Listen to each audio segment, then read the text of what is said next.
मेरे प्यारे साथियों, नमस्कार। फ्रेंड्स, अखबारों में आपने पढ़ा होगा कि केंद्रीय मंत्रिमंडल ने अभी-अभी एक निर्णय लिया है कि वह बाकायदे 10,000 करोड़ रुपए की राशि से मूल्य स्थिरीकरण कोष की स्थापना करेगा। केंद्रीय मंत्रिमंडल ने इसकी स्वीकृति दे दी है। आज मैं इसी विषय पर आप सबसे बातें करने जा रहा हूँ।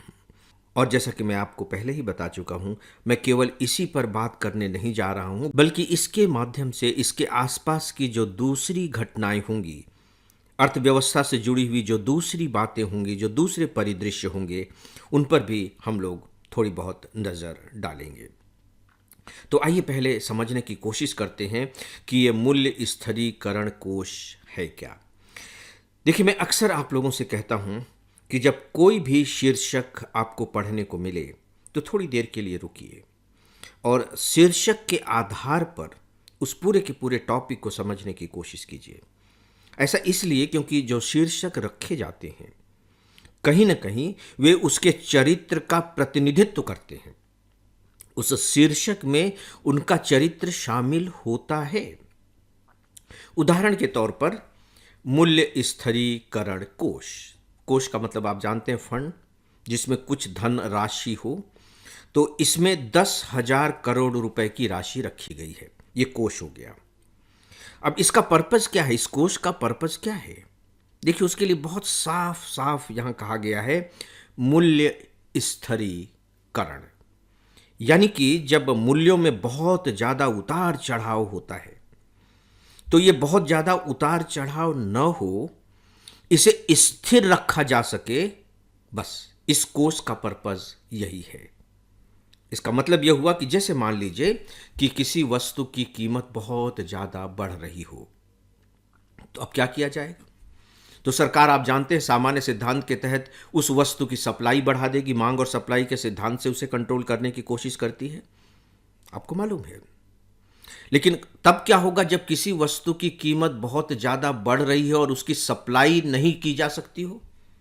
जैसे इस कोष का जो संबंध है वो विमानन कंपनियों के लिए है, यानी कि हमारे यहाँ जो एयरलाइंस है उन कंपनियों के लिए है। आइए अब थोड़े से इसके बारे में जान लेते हैं। आपको मालूम है कि पश्चिम एशिया में किस तरीके से संघर्ष की स्थिति बनी हुई है। अमेरिका और ईरान में कोई समझौता हो ही नहीं पा रहा है। इसकी वजह से जो होर्मुज जल डमरू मध्य है, उसमें यातायात बिल्कुल बाधित हो गया है और पूरी की पूरी जो दुनिया है वह तेल के संकट से गुजर रही है, जिसमें हम भी शामिल हैं। राइट? तो अब इसमें बात कही गई विमानन कंपनी, यानी कि यह जो स्थिरीकरण कोष है यह केवल विमानन कंपनियों के लिए है, यानी कि स्पेशली है यह विमानन कंपनियों के लिए।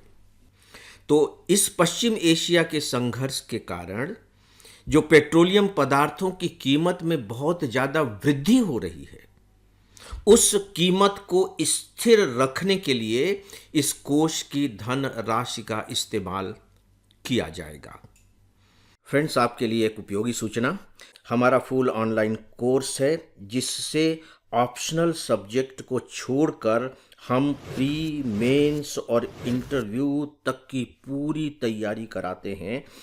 इसके सभी 1,000 घंटे के लेक्चर्स वेल एडिटेड और एनिमेटेड हैं।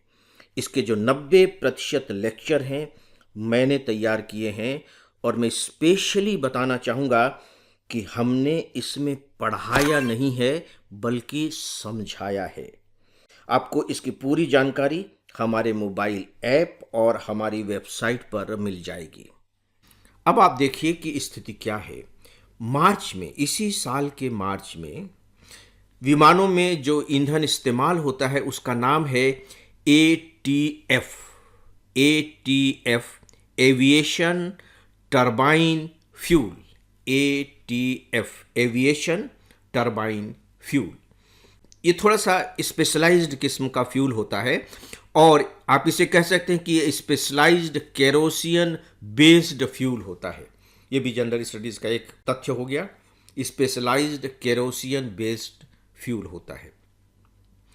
मार्च में इसकी जो कीमत थी 60 रुपये 50 पैसे प्रति लीटर थी, जो मई में बढ़ करके 142 रुपये प्रति लीटर हो गई है। 142 रुपये प्रति लीटर, सोच के देखिए, लगभग लगभग 2.5 गुने की वृद्धि। और पूरे के पूरे जो विमानन तंत्र है, जो विमानन कंपनियां हैं या कह लीजिए जो एयरलाइंस हैं, वो जब किसी भी एयरलाइंस का संचालन करती हैं तो उनका जो पूरा खर्च आता है, उस खर्च में 40% खर्च केवल एटीएफ का होता है, और उस एटीएफ की कीमत बहुत ज़्यादा बढ़ गई है। तो सीधी सी बात है कि अब जो विमानन कंपनियां हैं वे यात्रियों के किराए में वृद्धि करें, और यदि वे यात्रियों के किराए में वृद्धि करते हैं तो यात्रियों की संख्या में कटौती होगी, अंततः फिर से विमानन कंपनियों को नुकसान उठाना पड़ेगा। तो अब क्या किया जाए? और सरकार की ये जिम्मेदारी बनती है कि वे कुछ ऐसे उपाय करें जिससे जो विमानन कंपनियां हैं फिलहाल सरवाइव तो कर सकें। तो इसके लिए सरकार ने इससे पहले भी कुछ कदम उठाए हैं। जैसे कुछ ही दिनों पहले आपने बाकायदे आपातकालीन क्रेडिट लाइन गारंटी योजना 5 के बारे में पढ़ा होगा। आपातकालीन क्रेडिट लाइन गारंटी योजना, ये विमानन कंपनी के लिए था, और हमारे यहाँ जो सूक्ष्म लघु और मध्यम दर्जे के उद्योग हैं उनके लिए भी था, और दूसरे उद्योगों के लिए भी था। लेकिन उसमें और इसमें थोड़ा सा फर्क है। ये जो क्रेडिट लाइन गारंटी योजना है, इसमें जिनको भी जरूरत होगी सरकार उनको ऋण उपलब्ध कराएगी बिना किसी गारंटी के। सरकार अपनी तरफ से उनके लिए गारंटी देगी ताकि कम से कम उनकी अभी जो ज़रूरतें हैं, धन की जो ज़रूरत है वो तो पूरी हो सके, और उनको फिर ब्याज पर थोड़ा सा छूट और दूसरे तरह की छूट दी जाएंगी।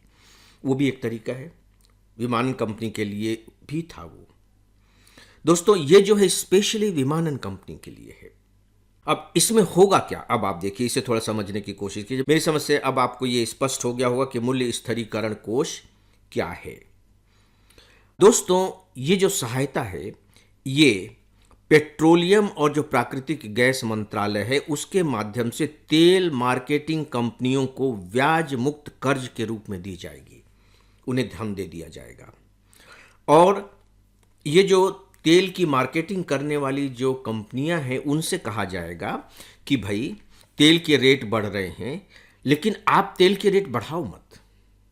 आप जो विमानन कंपनियां हैं उनको उसी रेट पर तेल देते रहो। तो इससे जो तेल की कंपनियां हैं उनको नुकसान होगा। तो सरकार कह रही कि उस नुकसान की भरपाई हम इस कोष से कर देंगे, आपको भी नुकसान नहीं होना चाहिए, और विमानन कंपनियों को उसी मूल्य पर तेल मिलता रहे। किस मूल्य पर? तो सीधी सी बात है कि उसके लिए बाकायदे एक रेट निर्धारित कर दिया गया है। एक रेट निर्धारित, अंतर्राष्ट्रीय बाजार में जो एटीएफ की कीमतें हैं उसका एक बेंचमार्क बना दिया गया है कि उस बेंचमार्क से यदि रेट अधिक हुए तो फिर तेल कंपनियों को सरकार मुआवजा दे देगी, और जो तेल कंपनियां हैं वे उसी बेंचमार्क वाले रेट पर तेल कंपनियों को देती रहेंगी। और यदि बेंचमार्क से कम चला गया तो सीधी सी बात है कि फिर इस कोष की जरूरत नहीं रहेगी। तो अब आप देखिए कि किस तरह से मूल्य को स्थिर रखने के लिए सरकार इस कोष का इस्तेमाल करेगी। तो इससे होगा क्या कि विमानन कंपनियों को एक निश्चित मूल्य पर ईंधन मिलने लगेगा, वे यात्रियों के किराए नहीं बढ़ाएंगे, वो पूर्वानुमान भी कुछ कुछ सही सही लगा सकेंगे, विमानन कंपनियों के लिए जोखिम कम हो जाएगा, और फिर विमानन कंपनियां सरवाइव कर जाएंगी। दोस्तों, यहाँ मैं आपको एक बात और बताना चाहूँगा कि ये जो लाभ मिलेगा ये उनको भी मिलेगा जो घरेलू विमानन कंपनियां हैं, और उनको भी मिलेगा जो अंतर्राष्ट्रीय मार्गों पर उड़ानें भरती हैं। तो दोस्तों, ये थे मूल्य स्थिरीकरण कोष।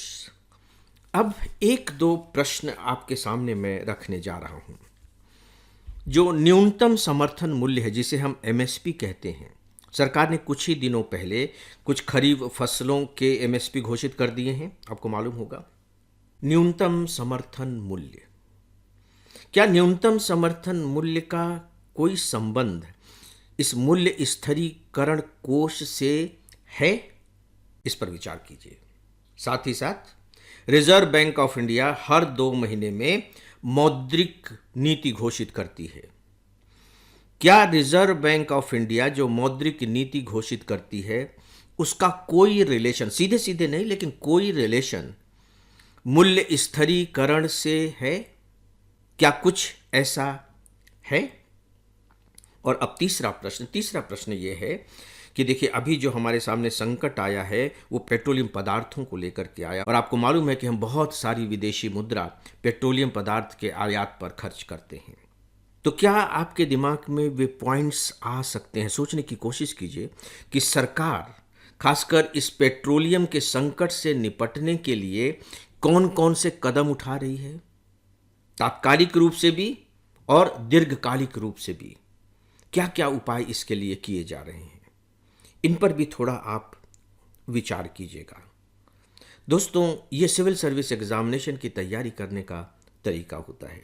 थोड़ा सा आपको वक्त लगेगा, लेकिन इससे जो आपके दिमाग की क्षमता है वो कई गुना ज़्यादा बढ़ेगी, और इसी तरह के दिमाग को ही सिविल सर्विस एग्जामिनेशन में सफलता प्राप्त भी होती है। तो दोस्तों, इस विषय पर बस इतना ही, और अब इस डेली ऑडियो लेक्चर को यहीं समाप्त करता हूँ। नमस्कार।